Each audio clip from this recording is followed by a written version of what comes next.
Assalamualaikum warahmatullahi wabarakatuh. Kang Bro, bertemu lagi di channel Ridis Satu Motor. Pada hari ini saya akan bahas mengenai rem cakram belakang Satria FU. Ini berlaku untuk semua motor yang mau mengadopsi rem cakram belakang. Oke. Rem cakram belakang ini terdiri dari satu piringan cakram dan dua kampas rem kanan dan kiri. Perlu diperhatikan untuk para pengguna motor dengan spesifikasi rem cakram belakang ini ada plat kampas dan ini cakramnya, dan di tengah antara plat cakram dengan antara plat kampas dengan piringan cakram ini ada kampasnya, dan kampasnya ini selalu diperhatikan.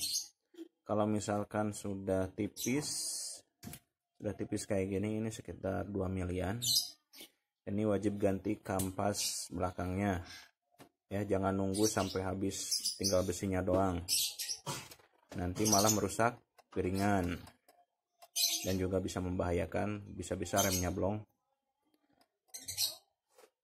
ya. Ini kalau udah tinggal 2 mili atau 1 mili, segera langsung ganti. Cara gantinya gimana, selalu perhatikan. Oke bro, lanjut. Untuk langkah pertama, kita paling gampang untuk penggantian kampas cakram belakang, yaitu dengan mencopot roda. Ini cara paling gampang, nggak terlalu ribet. Kita gunakan kunci 17 di sebelah sini. Ini saya pakai mur 17 karena kuncinya nomor 17 karena murnya nomor 17.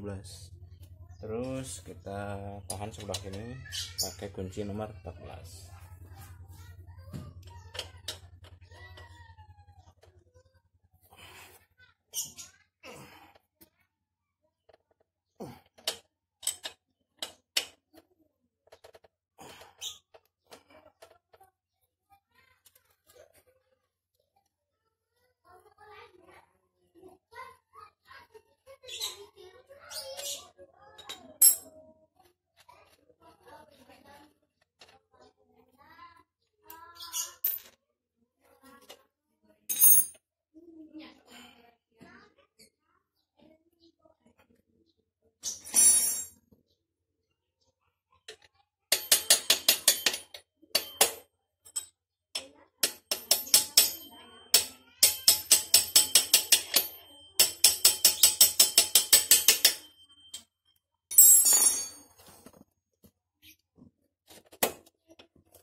Sudah tercopot.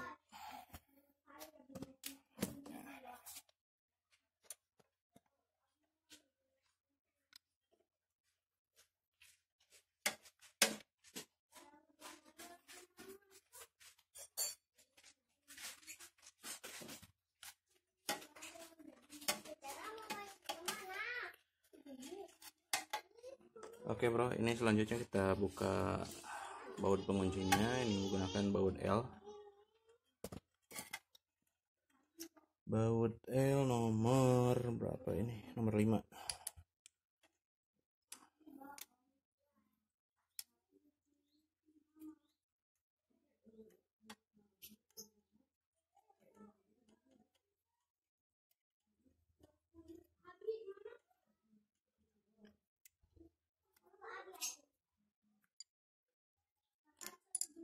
Oke. Copot sendiri. Oke, kita copotin dulu kaliper dari dudukan kalipernya. Oke. Nah, sebelum pergantian kampas remnya, ini kan kotor nih. Ini kotor nih, kita mesti bersihkan dulu. Ini juga springnya kita cabut dulu, kita nanti bersihkan dulu. Oke, ini kita bersihkan. Langkah pertama itu kita pompa dulu pedal remnya ini supaya agak terangkat sedikit si piston kepala babinya atau piston kalipernya. Kita tekan sedikit supaya ngangkat sedikit tuh. Oke, kalau udah ngangkat gini kita bersihkan. Boleh pakai tisu dicampur dengan dengan sabun boleh, yang penting bersih.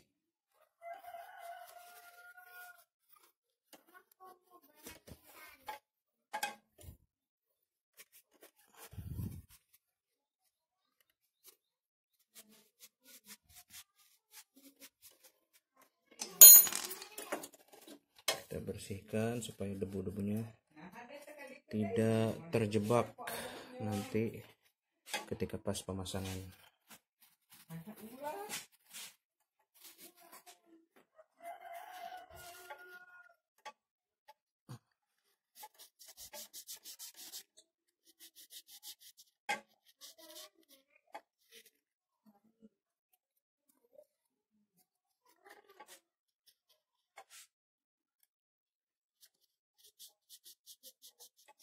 Nah, Jang.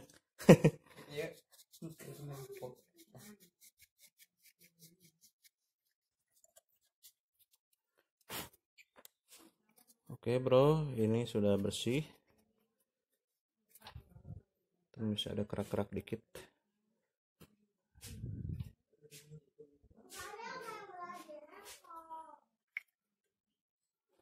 Kita bersihkan supaya lancar pergerakannya.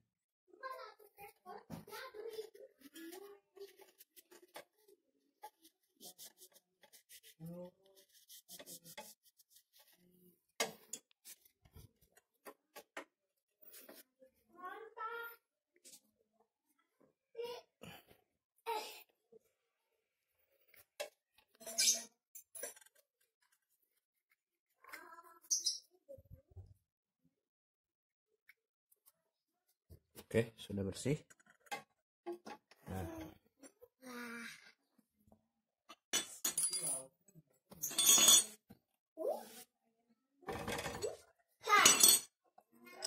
dan ini kampas lamanya ya. Ini kampas lamanya, si garis tengahnya ini udah tipis, apalagi yang bagian luar nih, yang bagian kiri. Ini kanan, ini kiri. Ini yang kirinya udah datar gini, dan tinggal segini tuh. Sebenarnya sih masih bisa lah, sekitar sebulanan, tapi lebih baik mengganti sebelum habis ya, daripada nanti beresiko. Dan saya sudah belikan kampas yang barunya ini pakai merek KW ya, bukan original, karena nggak ada, saya nyari di toko terdekat adanya yang ginian. Dan saya pakai tipe yang semi keramik ya, ini campuran antara keramik dengan serbuk besi atau serbuk kuningan. Ini ada semacam kayak emas-emas gini nih, kuning-kuning gini. Ini campuran ya, ini campuran antara keramik dan kuningan. Dan ini kalau bawaannya ini pakai yang ori. Kalau yang ori dia full keramik. Apa perbedaannya dan keunggulannya? Kampas cakram itu ada tiga tipe bro. Yang pertama tipe serbuk gergaji kayu. Yang kedua semi keramik. Yang ketiga full keramik. Untuk model yang serbuk gergaji, dia keunggulannya itu ramah terhadap piringan cakram, sehingga piringan cakramnya itu tidak gampang aus. Cuma kelemahannya itu dia gampang habis. Terus dia ketika rem cakram sudah panas, kekuatan cakramnya akan sedikit berkurang ya. Sedangkan untuk tipe yang semi keramik, ini yang campuran antara keramik dan serbuk besi, serbuk kuningan, ini keunggulannya lebih tahan panas sekaligus lebih tahan lama. Cuman negatifnya atau kekurangannya itu dia lebih menggigit piringan cakram, sehingga piringan cakram lebih gampang terkikis ya, jadinya jeglong gitu, nggak rata. Nah, untuk yang full keramik itu keunggulannya lebih tahan panas, sama seperti yang semi keramik, lebih tahan panas terus tapi tidak merusak piringan. Cuman kekurangan atau minusnya itu harga lebih mahal kalau yang full keramik. Oke lah, kita lanjut pemasangan. Untuk pemasangan ini, karena ini kampas baru ya, kalau dipaksa masuk ini nih dua-duanya gini, ini nggak akan masuk. Jadi si pistonnya kita mesti tekan ke bawah, Kalau nggak kuat pakai tangan, bisa pakai alat bantu.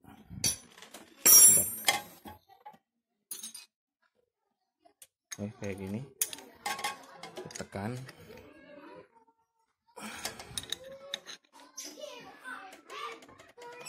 supaya mendelap ke bawah.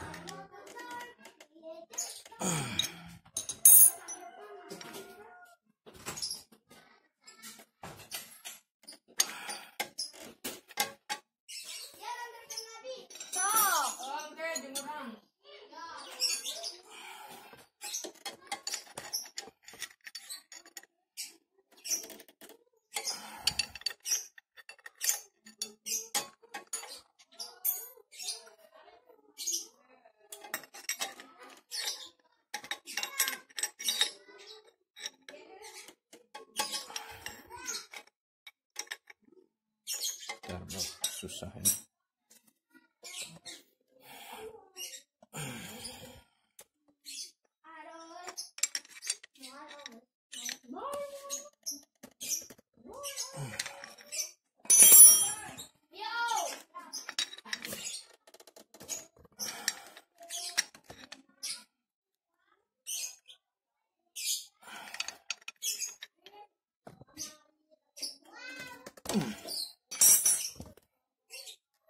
Oke, kita ukur lagi.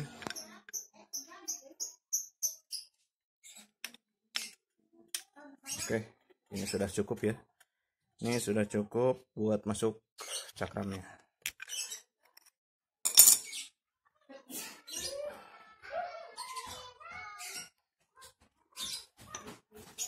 Oke, lalu kita bersihkan.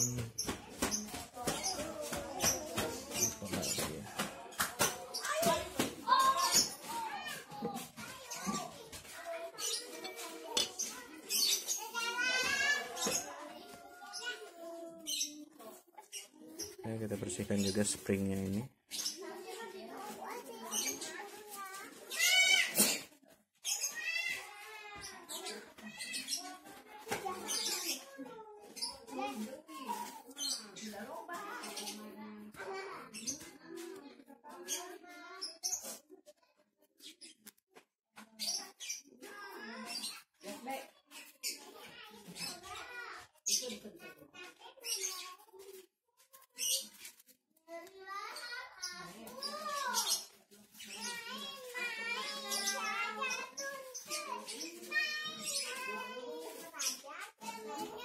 Oke, kita pasang di sebelah sini.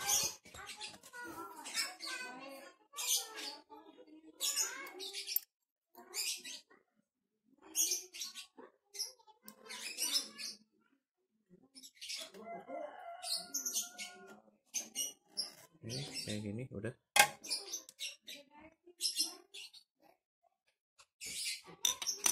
Lalu kita lumasi ini dudukan kalipernya, ini dan ini kita kasih flat. Tapi sebelumnya kita bersihkan dulu.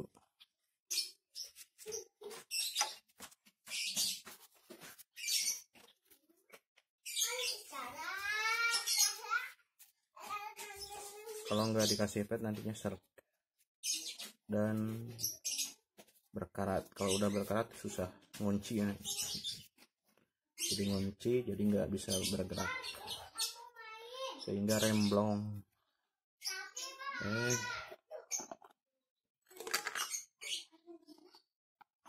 Kita kasih pet. Kalau nggak ada pet boleh pakai oli bekas nggak apa-apa, cuman resikonya kalau oli bekas atau pakai oli biasa bukan pet maksudnya, itu gampang kering, nggak tahan lama.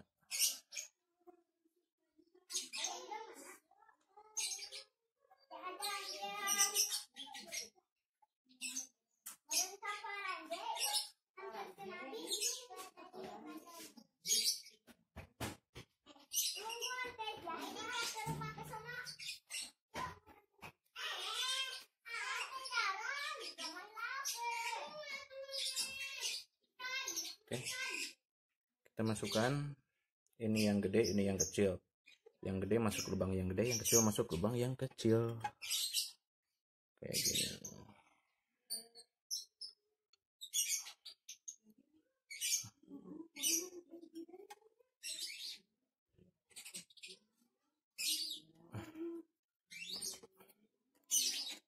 Oke, sudah masuk.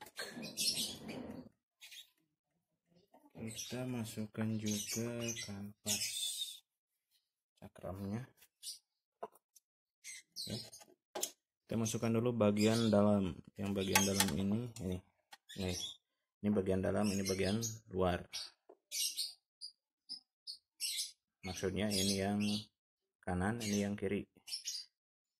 Oke, kita masukkan yang sebelah kiri dulu. Kayak gini. Set. Oke, terus bagian yang kanan, kiri. Ini yang kanan, ini yang kiri. Kita masukkan set kayak gini. Nah ini sebentar, mesti diperhatikan ya. Ini ada cantolannya ini nyangkel ke sini. Tuh, ini nyangkel ke sini nih. Sedangkan yang ini ada mulutnya ini masuk nyangkel ke sini. Nah, kita baut lagi. Ini bautnya.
Oke.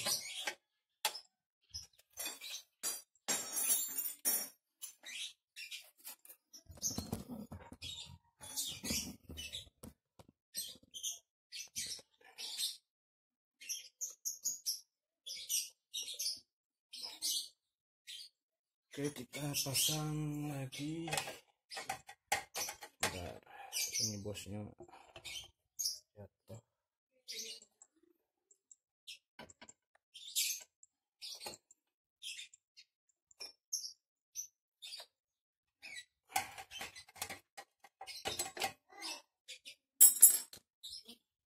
Oke, kita masukkan nih, ada lubang ini nih, masuk ke cantelan itu.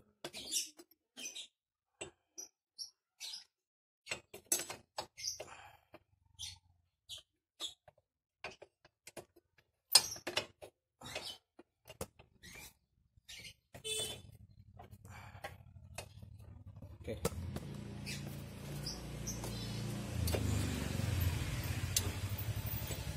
Bentar bro, agak susah ini.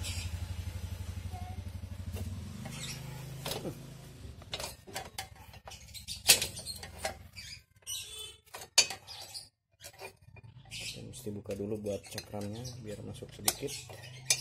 Oke, ini udah masuk, baru kita masukkan.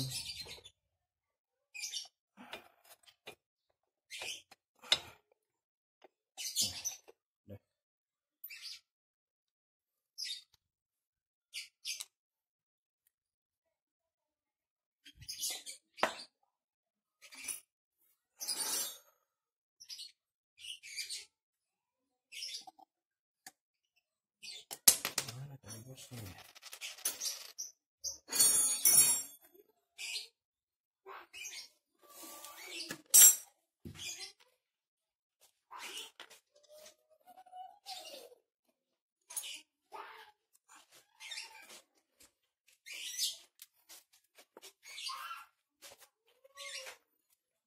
Oke.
Coba perhatikan bosnya nggak ketinggalan dan harus sejajar.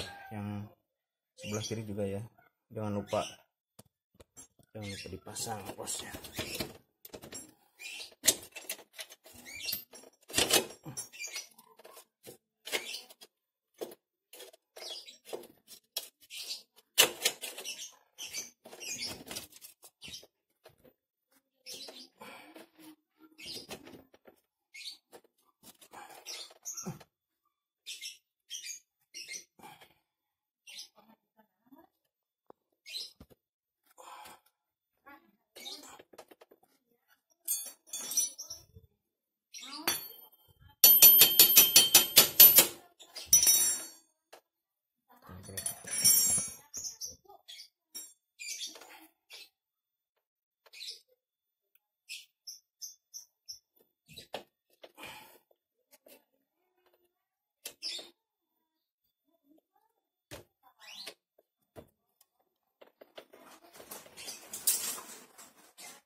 Oke, asnya sudah masuk.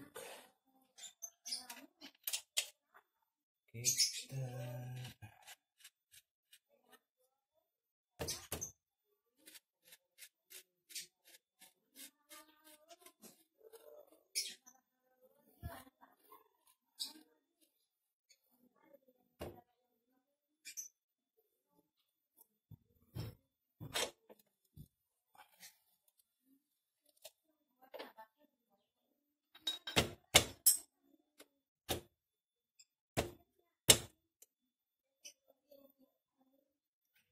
Dan untuk selalu diperhatikan, ini adalah marking kekencangan rantai. Ini harus seimbang antara kanan dan kirinya ya. Ini 1 2 3 1 2 3 4 5 5,5. Ini 5,5 strip, kelihatan nggak tuh, ini 5,5 strip, dan yang kiri juga harus 5,5 strip ya, yang ini tuh. Oke, harus seimbang. Kalau nggak seimbang, menceng sedikit saja, ini akan sangat mempengaruhi kestabilan motor dan juga performa pengereman ya. Kalau agak menceng, nanti remnya juga akan sedikit blong. Oke, selalu diperhatikan ya ininya nih tuh. Oke, kita kencangkan.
Oke, untuk mengencangkan rodanya kita tahan pakai dengkul kayak gini.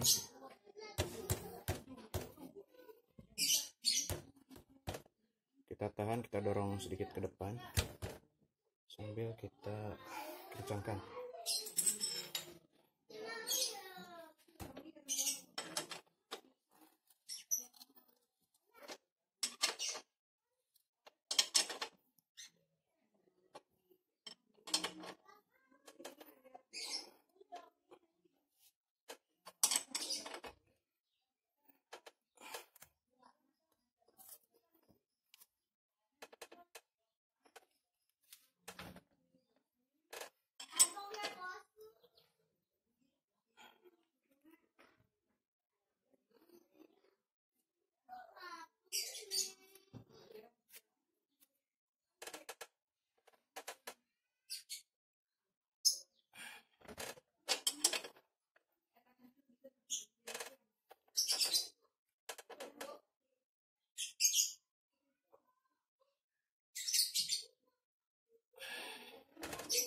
Oke, udah kenceng. Kita tes pompa-pompa deh.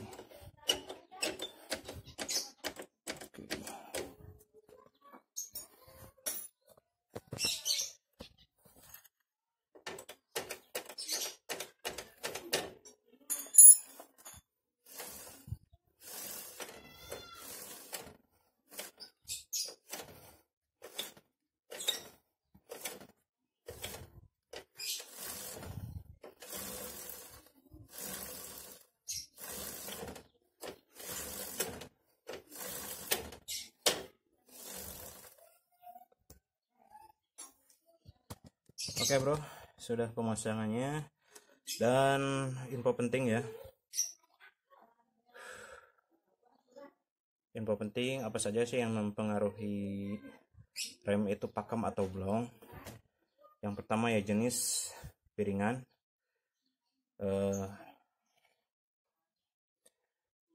Jenis piringan, kalau mau yang lebih pakem cari yang agak sedikit bolongannya,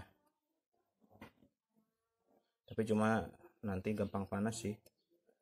Tapi kalau banyak yang bolongannya gini, dia memang di awal-awal tidak terlalu pakem, tapi ketika panas akan lebih stabil kalau banyak yang bolongannya. Kemudian pemilihan kampas rem juga mempengaruhi ya, udah saya jelaskan tadi yang bahas kampas rem ya. Kemudian yang ketiga itu jenis minyak rem yang dipakai. Biasanya motor lama ya, motor yang udah lama biasanya remnya akan sedikit blong, itu karena minyak remnya yang sudah buluk, yang sudah basi.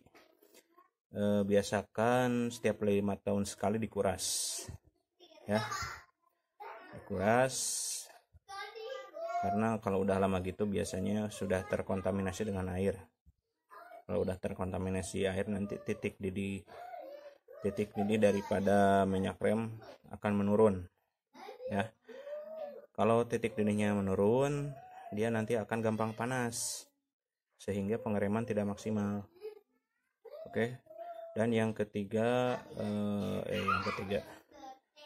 yang ketiga minyak rem itu ada 2 jenis. Kalau yang lumrah di Indonesia itu ada DOT 3 dan DOT 4. Untuk DOT 3 itu sekitar berapa 245 kalau nggak salah, 245 derajat titik didihnya. Untuk yang DOT 4 itu 255 titik didihnya.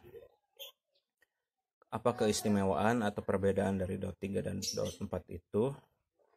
Kalau DOT 3 itu titik didihnya lebih rendah ya, cuma 245. Kelemahannya ya kalau mengalami pengereman ekstrim dia akan sedikit blong. Berbeda dengan DOT 4, dia titik didihnya lebih tinggi sehingga ketika kita rem dengan ekstrim gitu ya, pengereman ekstrim, dia tetap pakem remnya karena tahan panas gitu ya. Tapi tidak menutup kemungkinan juga ya kalau DOT 4 juga bisa blong karena memang terlalu panas. Itu bisa kayak gitu. Oke. Sekian dulu untuk informasi hari ini, semoga bermanfaat buat kalian semua. Jangan lupa subscribe. Bagi kalian yang belum subscribe, di like bila kalian suka dengan video ini, dan silahkan di share kalau kalian butuh buat dibagikan ke medsos kalian, bebas ya. Terima kasih. Assalamualaikum warahmatullahi wabarakatuh.